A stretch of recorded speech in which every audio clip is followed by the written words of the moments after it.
Hello and welcome back to the channel. Today I'm going to be showing you how to replace the rear air strut on a Tesla Model S.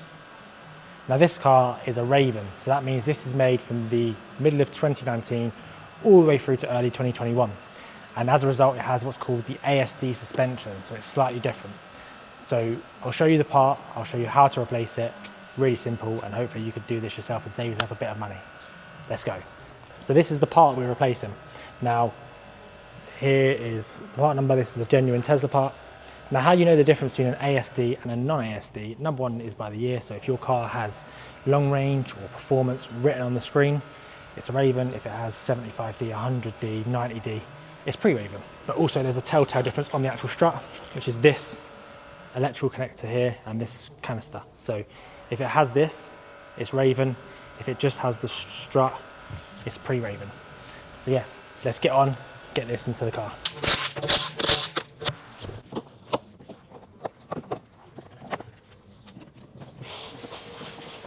Okay, so what I've just done there is I've removed all of the pop clips. Now if you've watched the channel before, you'll know how to remove these, but I'll just show you. So inside of the car, they look like this.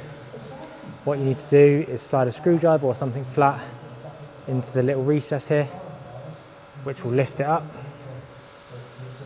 It says, once it's lifted like this, you can just get underneath it and pull it out.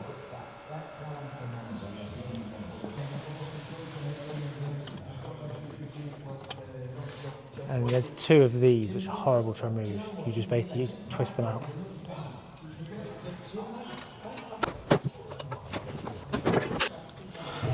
Okay, now that we've got the wheel arch line out, we can see what we've got here. So this here is obviously the air strut. That green line there, that's the air line going up to it. So there's two connectors just here. Let's see if I can put this here. One here, one here. There's a large bolt at the bottom, just here. Right up there, there's 3 bolts. So there's 2 on this side where the air strut line is, and there's 1 on this side.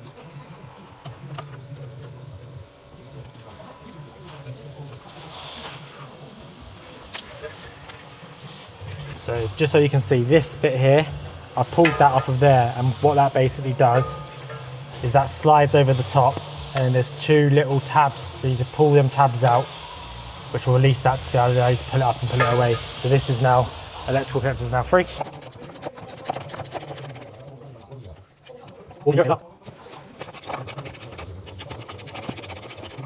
So to remove these top bolts, you're going to need a 15mm socket on a ginormous wrench, a ginormous extension to get out there.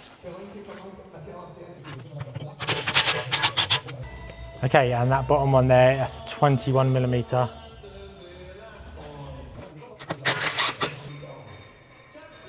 Okay, so I've removed the 3 15mm, one here, and one over here. What I've then done is I've released the 21mm that goes into here that holds the bottom of the strut, and then the 15mm bolt that goes through this upper camber arm, because we need to remove that to be able to pull that forward like that to be able to release the strut.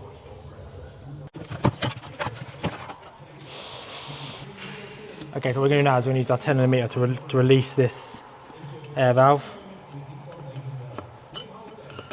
You'll notice once you release it and mount it will start to hiss. There you go.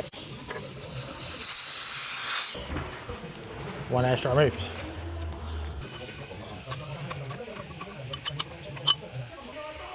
Okay, so you're going to tighten this up. Now this tightens to 2 Newton meters, I believe, which is super hard to be able to gauge. So what I do is I just tighten this with 2 fingers, just nip it up, and that's it. I'll obviously check this once it's pressurized in the car to make sure it's not leaking before we complete the job.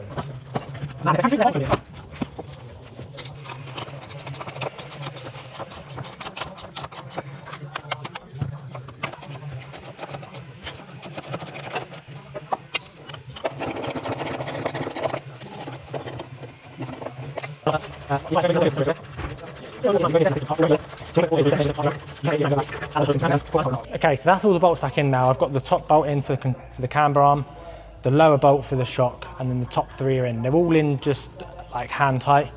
So what I'm going to do now is I'm going to connect up the electrics, and then I'm going to torque the top 3, and I'm going to have to torque the 2 here that we took off, so the lower shock and the camber arm needs to be torqued under load. So I'll give you the torque specs, but in order to do that, I bring the car down, I put a jack underneath it, and I lift the hub up into place. But I need to refill the air suspension first so I can get the correct height. So what I'll do is I'll do these like hand tight. I'll put the wheel on, bring the car down, refill the airbags, and then what I'll do is I'll lift the car, take the wheel back off, jack the hub up so that it's in its natural position, and then I'll torque the bottom 2 bolts. So we'll do that now.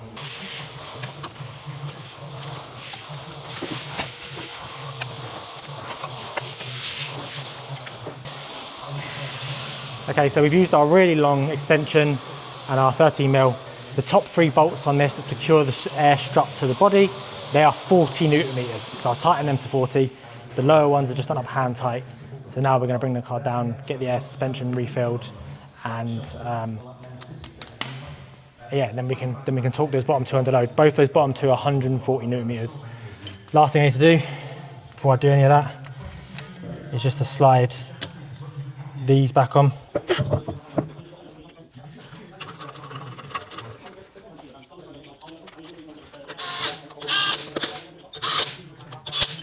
Okay, so what I've done there is I've gone into the car, I've taken the car out of jack mode and I've put it into high and then back into medium. So this is now sat in medium, as you can see. As you can see, there's air in that strut now. So what we're going to now do, we're going to lift the car back up again into the air, not super high this time. Take the wheel off, put a jack underneath it to lift this strut back to that position, and then we can tighten those lower bolts to 140 Newton meters. What I'm going to do in order to get this into its default position of medium is I'm going to jack the lower hub up. So we're going to go off this lower ball joint just here. And what we're looking for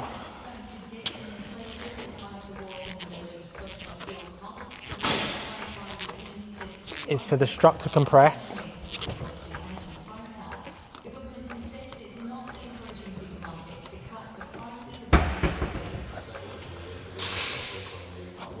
To there, to the point where when you lift it, the car is now being lifted at the same time.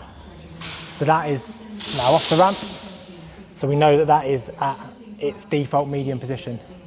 So what I'm going to do now is I'm going to torque those lower 2 bolts to 140 Newton meters, and then this job will be complete. 40.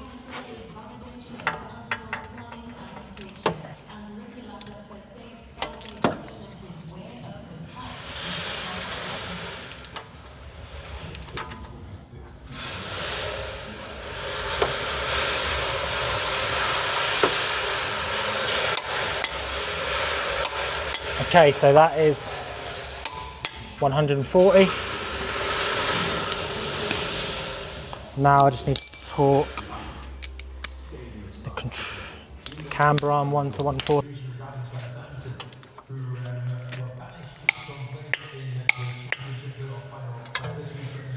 There you go.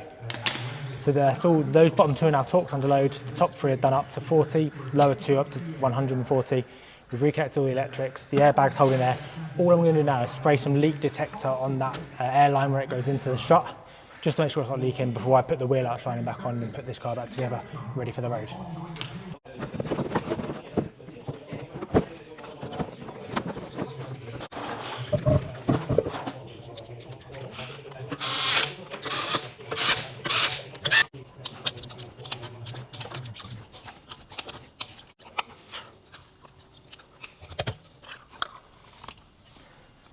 And that's it, job complete.